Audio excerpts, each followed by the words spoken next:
ሰላም እንዴት ሰንብታችሁልናል ውድ ተመልካቾቻችን? ይህ በብስራት ዩቲዩብ ቻናል ላይ ብቻ የሚቀርብላችሁ የእግር ኳስ ዳኝነት ምስጢር መሰናዷችን ነው። ለዛሬም የተለያዩ ሀሳቦችን እያነሳን ወደ እናንተ የምንቀርብ ይሆናል። እንደ ሁልጊዜው የእግር ኳስ ዳኝነት ምስጢርን በማዘጋጀት በማቅረብ ከኛ ጋር ቆይታን የሚያደርጉት የካፍ ኢንስትራክተር ሽፈራው እሸቱ ናቸው። ፕሮግራሙን በማቅረብ ወደ እናንተ የምደርሰው ደግሞ ከመላው ስቱዲዮ ባለሙያዎች ጋር በመሆን አዲስ ማምር ነኝ። እስከ ፕሮግራማችን ማብቂያ ድረስ አብራችሁን ቆዩ። ኢንስትራክተር እንዴት ሰንብተዋል? እግዚአብሔር ይመስገን። ሳምንቶች እንዴት አለፈ? ጥሩ ነው። ሳምንቶቹ ጥሩ ናቸው። ምንም አይሉም። ያው ኳስ እናያለን።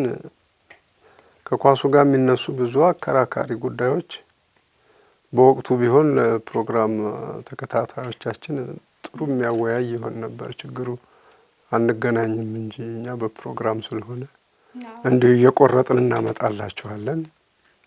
ዛሬም እንደዚሁ የምንነጋገርባቸውን ይዘናል እና እንጂ ሲታይ ዘንድሮ ያለው የዳኝነት ሁኔታና የውሳኔ አሰጣጥ ብዙ የሚያወያዩ ናቸው። አዎ እንግዲህ ወደ መጠናቀቂያውም ስለሆነ ጫና የሚኖራቸዋል። የሚደረጉ ጨዋታዎች በሙሉ የፍጻሜ ያህል ነው የሚቆጠሩትና አንዳንዶችም ደግሞ የውድድር መድረክ የሚያስመለክቱን የተለያየ ነገር አለ። ይሄ ደግሞ ለእግር ኳስ ዳኝነቱ በጣም ከፍተኛ ስራ የሚጠይቅ ነገር ነው የሚሆነው። መልካም ወደ ዋናው መሰናዷችን ንግባና ቀዳሚ ጉዳይ የምናደርገው ግብ ጠባቂዎችን ቢሆን ጥሩ ነው። ኢንስትራክተር ስለ ግብ ጠባቂዎች ከዚህ ቀደም የተለያዩ ሀሳቦችን እያነሳን በተለያዩ ፕሮግራሞቻችን እንዳቀረብን ይታወቃል። ለዛሬም ደግሞ እስቲ ስለ ባክ ፓሲንግ ብናነሳ ግብ ጠባቂ ከተጋጣሚ የሚመጣለትን ኳስ መች ነው በእጁ መያዝ የሚችለው የሚሉ ሀሳቦች ይነሳሉና ይሄ ከተባለ አይቀር ደግሞ ኳሱን ግብ ጠባቂው በእጁ ይዟል የሚያሰኘው ምን አይነት ሁኔታ ሲፈጠር ነው? እንዳጠቃላይ ግን አንድ ግብ ጠባቂ ከተጋጣሚ የመጣለትን ኳስ በእጁ መያዝ የሚችለው መቼ ነው? በእጅም በእግርም እያለን በተደጋጋሚ አንስተነዋል። በተለያዩ ፕሮግራሞቻችን ላይ መጫወት የሚችለው ግብ ጠባቂው ብቻ ነው ብለናል። ነገር ግን ከራሱ ቡድን ተጋጣሚ ሲመጣለት ግን ተቃራኒ ነው መሆን አይችልም እና እዚህ ጋር ግልጽ ያልሆኑ ነገሮች አሉ። ስለ ባክ ፓሲንግን ብናነሳ መልካም ነው የሚሆነው አንድ ላይ አያይዘን በዚህ ጉዳይ ላይ ምን ሀሳብ አለዎት ኢንስትራክተር? እሺ ጥሩ ነው። ይሄንንም ቅድም መግቢያ ላይ እንዳልኩት ከተደረጉ ጨዋታዎች ላይ የተወሰዱ ናቸው። ለውይይት የሚጠቅሙን ነገሮች ናቸው። እኛ ለውይይት ብለን ስናቀርባቸው በሕጉ ላይ ደግሞ ጉን የሚከታተሉ ሰዎች ለነሱ ተጨማሪ ግንዛቤ ማዳበሪያ ይሆናቸዋል። ተጫዋቾቹም ያንን አውቀውት ቢጫወቱ ደግሞ የበለጠ ተጠቃሚ ይሆናሉ። ግብ ጠባቂዎች አሁን ዛሬ የምንነጋገረውን ነገር ቢያውቁት የበለጠ ተጠቃሚ ይሆናሉ። ምክንያቱም ዓለም አቀፋዊ ሕግ ስለሆነ ማለት ነው። ተጠቃሚዎች ናቸው። ወይም ደግሞ ከቅጣት ተጠቃሚ ስንል አይዘር ግብ ጥቅም ያገኙበታል። ጥቅም ማግኘት ማለት በራሱ ደግሞ ቅጣት ያስከትል ከሆነ ባለመቀጣታቸው ይጠቀማሉ ማለት ነው። በመቀጣታቸው ደግሞ ይጎዳሉ ማለት ነው። ስለዚህ ይጠቀማሉ ብለን ስንል በአንድ አርዕስት በሁለቱም ትርጉም እንዲወሰድ ያስፈልጋል። ስለዚህ አንድ ግብ ጠባቂ ምንጊዜም መሰረታዊ ሕጉ ኳስ በእጁ መያዝ እንዲችል ተደርጎ ሕግ ይወጣለት ነው። ማለትም ኳስን በእጁ መጫወት የሚችለው ግብ ጠባቂ ነው ተብሏል። በቃ ኳስን በእጁ መጫወት የሚችለው ግብ ጠባቂ ነው ተብሎ ግን ሕግ ወጥቶለታል። ግብ ጠባቂ የትም ቦታ ላይ ነው ወይ በእጁ የሚጫወተው የሚል ጥያቄ ቢነሳ አይደለም፣ ቦታ አለው። ስለዚህ ምንድነው ኳሱን በእጁ ለመጫወት ልዩ ቦታ አለው። በዛ ቦታ ላይ ብቻ ነው። ሁልጊዜ ነው ወይ? ሁልጊዜ በእጁ መጫወት ይችላል እዛስ ቦታ ላይ ሆኖ ብለን ደግሞ ስንል አይችልም። ሁልጊዜ አይደለም። ደግሞ ሪስትሪክሽን አለው። ይህንንም መልስ እናገኛለን። ኳሱን በእጁ በመጫወቱ የሚያገኛቸው ጥቅሞች በሕግ እንዴት ይታያሉ? በሕግ እንዴት ይፈታሉ? ኳሱን በመጫወቱ ምክንያት እነዚህን ለመመለስ የሚያስችሉ ናቸው። እንግዲህ አሁን ይሄ ጥያቄ አንዱ ከምን እንነሳለን? አንዱ ግብ ጠባቂ የምንለው ይሄን 16 ከ50 የምንለውን ፍጹም ቅጣት ክልልን ስናነሳ በሜዳው ውስጥ ይሄ ሲሰራ ትልቁ ነገር ግብ ጠባቂን ተከትሎ የተሰራ ነው። ስለ ግብ ጠባቂ ስናወራ ስለ ፍጹም ቅጣት ክልሉ እናወራለን። ለምን? ይሄ ግብ ጠባቂ በዚህ በፍጹም ቅጣት ክልል ውስጥ ነው ኳሱን መጫወት የሚችለው፣ በእጁ መጫወት የሚችለው። በእጁ መጫወት የሚችለው በዚህ ውስጥ ነው ብለን ካልን ታዲያ መቼ ነው? ሁልጊዜ ነው ወይ ብለን ስንል አዎ ካልን ሁልጊዜ በእጁ መጫወት እንደማይችል ደግሞ ሕግ አለ። እሱን ማንሳት አለብን። ሁልጊዜ መጫወት አይችልም ካልን ታዲያ መቼ ነው የሚችለው የሚለውን ደግሞ መመለስ ያስፈልጋል። ስለዚህ ምንድን ነው ትልቁ ነገር? ከተጋጣሚው የሚመጣለትን ማንኛውንም ኳስ በፍጹም ቅጣት ክልል ውስጥ እስከሆነ ጊዜ ድረስ በእጁ መጫወት ይችላል። ከተጋጣሚው የሚመጣለትን ኳስ ከጓደኛው የሚመጣለትን ብለን ስንል አይችልም። ከጓደኛው የሚላክለትን ኳስ ግን በእጁ መጫወት አይችልም። ጓደኛው ደግሞ ወደ እሱ የሚሰጠው ኳስ በምን ሁኔታ ያለ ኳስ ነው? ይህ 11 ቁጥር አሁን የእሱ ጓደኛ ነው፣ ኳሱን ይዟል። ትክክል የሚሆነው ይሄ ተጫዋች ትክክል የሚሆነው ምን አይነት ነገር አድርጎ ነው ለግብ ጠባቂው ኳሱን የሚሰጠው እና በእጁ ሊይዝ ይችላል ወይ? አሁን ከማንኛውም ጊዜ ቢሆን በማንኛውም ሁኔታ ከተጋጣሚው የሚያገኘውን ኳስ በእጁ መያዝ አይችልም ግብ ጠባቂ ካል መቼ ነው ይሄ የሚሆነው? አንድ እድል አለው። ይሄ ሆን ብሎ መጫወትና ማለት ኳሱን ሆን ብሎ ለማዳን መጫወትና ሆን ብሎ ከማዳን ይልቅ መጫወት ለማዳን መጫወትና ሆን ብሎ መጫወት ደግሞ እንዴት ነው? ለምሳሌ ሴቭ ማድረግ የራሱ የበረኛውን ስራ መስራት ሲጠበቅበት እሱ ሲሆን ነው። አንዱ እሱ ነው። ሌላው ደግሞ መጫወት ነው። መጫወት በራሱ ወጥቶም ሊሆን ይችላል እኮ ከተፈቀደለት ክልል አይደል? አዎ። ስለዚህ መጫወት ይችላል። ይሄ 11 ቁጥር አሁን ዝም ብሎ ኳሱን ወዲህም ወዲያም እያደረገ እያንከባለለ መጫወት ይችላል። በዚህ ጊዜ ውስጥ ለአንድ ቁጥር ሊሰጠው የሚችለው ሮጦ ለምሳሌ 11 ቁጥር ወደሱ ሲሄድበት ይሄን ኳስ ለዚህ ሊሰጠው ይችላል። ሰጠው። ምንድነው አሁን ያደረገው? ሆን ብሎ ነው የሰጠው። ገብቶሻል? አሁን ሆን ብሎ የሰጠውን ኳስ ይሄ አንድ ቁጥር በእጁ መያዝ አይችልም። ሆን ብሎ የሰጠውን ኳስ አንድ ቁጥር በእጁ መያዝ አይችልም ነው። አሁን የታየው ጨዋታ ላይ ከወሰድኩት አርዕስት ላይ ያየሁት ምንድን ነው? 11 ቁጥር ኳሱን እንደያዘ ለግብ ጠባቂው ይሰጣል። ባክፓስ ነው የሚሰጠው። ባክፓስ ሲሰጠው ምን ሆነ?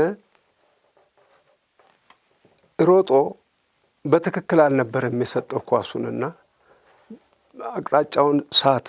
እዚህ ጋር ፈጣን ተጫዋች መጣ፣ አጥቂ ወደ ኳሱ ሲደርስ ይሄም እየሮጠ ነው የመጣው። አንድ ሕግ አለ እሱን የሚረዳው። ግብ ጠባቂ ኳሱን ያዘ ብሎ ለማለት ሙሉ ለሙሉ እርግጠኛ ሆኖ ይዞታል ወይ የሚያሰኘው መቼ ነው? አንድ ግብ ጠባቂ ኳሱን እንዲህ አድርጎ ቢይዘው በዚች ሞሜንት ይዞታል ኳሱን ነው የሚባለው። ሊያመልጠው ይችላል። መሬት ላይ እንደደረሰች መልሶ ሊይዛት ይችላል። በተረጋጋ ሁኔታ አይደለም ይዟታል ያልነው ቅድም። ስለዚህ ሾለከችበት፣ መልሶ መያዝ ይችላል። ልክ በዚህ መልክ ይሄ ኳስ እንደመጣ አንደኛ በሮንግ መንገድ ነው የመጣው፣ በባክ ፓሲንግ ነው የመጣው። ባክ ፓሲንጉን ግን ምንም ሊያደርግ አልቻለም። ይሄኛው 9 ቁጥር መጥቶ ሊጠቀምበት ሲል ይሄ በእግሩ መጫወት እንደማይችል ያውቃል። በእጁ መጫወት እንደሌለበት ያውቃልና በእግሩ ተጫወተው። ደንቡም ይሄ ነውና ለምን ያገኘው ከ11 ቁጥር ስለሆነ ልክ ሲመታው ተጨረፈ። ይሄ ኳስ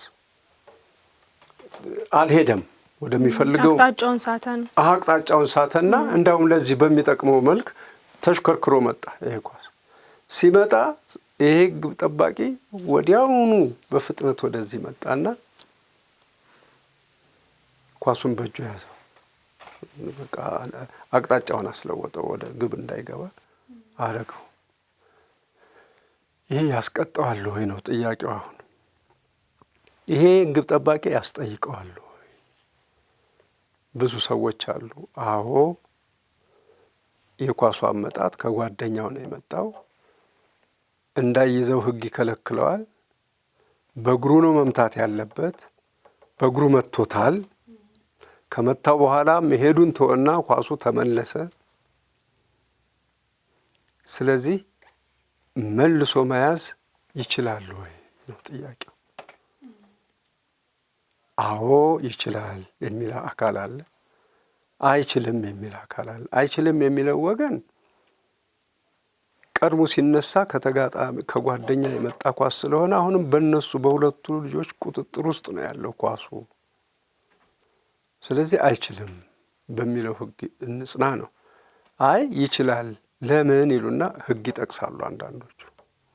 አንድ ግብ ጠባቂ ኳስ ይዟል የሚባለው በእጁ ላይ በክርኑ ላይ አቆይቶ ሳይሆን ትንሽ ሰውነቱንም ቢሆን ነክቶት መሬት ላይ ቢወድቅ እንደያዘ ይቆጠራል። እዛው ላይ መሬቱ ጋር ማጣቆ መያዝ ይችላል። 2 ጊዜ የያዘ አይባልም በሚል ይፈቱታል። ስለዚህም ይሄ ተጫዋች ደግሞ አሁንም ልክ ይሄንን ሲደርስበት 9 ቁጥር ኳሱን እንዳይጠቀምበት ለማድረግ በእግሩ መታው። ትክክለኛ ጨዋታ መታው። ተጨርፎ ግን መጣ። ተጨርፎ ሲመጣ ደግሞ ለመያዝ ሲሞክረው የግድ 9 ቁጥር ይሄን ኳስ ሊያገባበት ሆነ። ከሚያገባ ብሎ ይሄን ኳስ በእጁ ጨርፎ ራሱ ወደ ውጭ አወጣው። ስለዚህ ይሄ በዚህ መተርጎም አለበት። ግብ ጠባቂው ቢችል ኖሮ ለምን ታዲያ በፊት ለፊት በእጁ አልያዘውም? ገና እንደመጣ ይከለከላል። በእግሩ ነው የተጫወተው። በእግሩ መጫወቱ ፌር ነው። ተጫውቶ ግን ሲመለስ ኳሱ በእጁ አሁን አንዳንድ ግብ ጠባቂዎች ኳሱን ወደ ጨዋታ ከለቀቁ በኋላ መልሰው በእጃቸው መያዝ አይችሉም ነው የምንለው። የአሁኑ ደግሞ በእግሩ መታውና ልክ ሲደርስ 9 ቁጥር ጋር ደረሰ። 9 ቁጥር መጫወት እጀምራለሁ ሲል ኤፌ ስለሆነ ኳሱ ግብ ጠባቂው አዳነው። ስለዚህ ባይጫወት ኖሮ ተጠቃሚነቱን ያጣል። ፌር አይደለም፣ የተጣሰ ሕግ የለም የሚሉ ወገኖች አሉ። ሁለቱ ሲከራከሩ የነበረበት ነጥብ ስለሆነ ነው ያያዝኩት ይሄንን። ስለዚህ እኛ በምን እንወስደዋለን? ለሌሎች ለተመልካቾቻችን 2 ዋና ዋና ነገሮችን እናስባለን።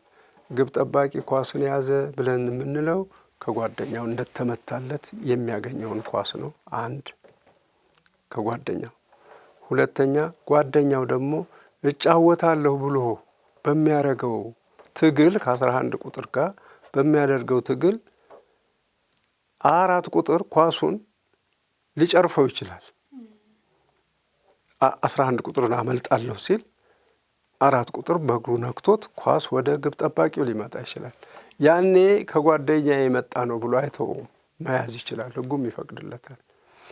ለምን 4 ቁጥር ሆን ብሎ አይደለም የሰጠው፣ እየተጫወተ ስለሆነ ነው። ስለዚህ መያዝ ይችላል። በዚህ አይነት ኬዝ ነው መታየት ያለበት በሚል ነገሮቹን በዚህ ነው የያዝናቸው። ስለዚህ 11 ቁጥርም ቅድም ቢሆን ይሄን ኳስ እዚህ ይዟል፣ እዚህ ሌላ አጥቂ ያለው ሰጠው። ኳሱን እንዳይዘው አይችልም። ካልቻለ ደግሞ ምን ማድረግ አለበት? መምታት አለበት። ለመምታት በሚዘጋጅበት ጊዜ ሌላ ፈጣን አጥቂ መጥቶ ደግሞ ከፊቱ ሊወስድበት ሆነ። ስለዚህ ምንጊዜም ግብ ጠባቂ ኳስን መያዝ ይችላል ብለን ስንል ከግብ ጠባቂ ከጓደኛው በቀጥታ ተመቶ ሲሰጠው ነው። የተጨረፈ ወይም ሆን ብሎ ለመጫወት ጥረት በሚያደርግ ጓደኛው ላይ የመጣ ኳስ ከሆነ ከጓደኛዬ ስለመጣ አልይዝም አይልም፣ ይይዛል። ይችን ነው አንደርላይን ማድረግ የሚያስፈልጋቸው። ከጓደኛው ስለመጣ አልይዝም ማለት የለበትም ግብ ጠባቂው፣ መያዝ አለ። ግን እኮ ኢንስትራክተር እዚህ ጋር ይሄ ነገር ሲከናወን የተፈጠረ ስህተት ካለ ወይም ደግሞ ሕግ ተጥሷል ተብሎ ከታሰበ ዳኛ ምን አይነት ውሳኔ ሊወስን ይችላል? አዎ ለምሳሌ አሁን በእጅ መያዝ በሌለበት ሰዓት በእጅ ይዛል አይደለ? እዚህ ጋር ግብ ጠባቂው ምን አይነት ውሳኔ ነው የሚተላለፍበት? አዎ አሁን ለምሳሌ ሕጉ አለ። ከጓደኛው በቀጥታ የመጣለትን ኳስ በእጁ መያዝ ይችላል ወይስ አይችልም ሲል አይቻልም ተብሏል። ከጓደኛው እሱን ይዞ ከተገኘ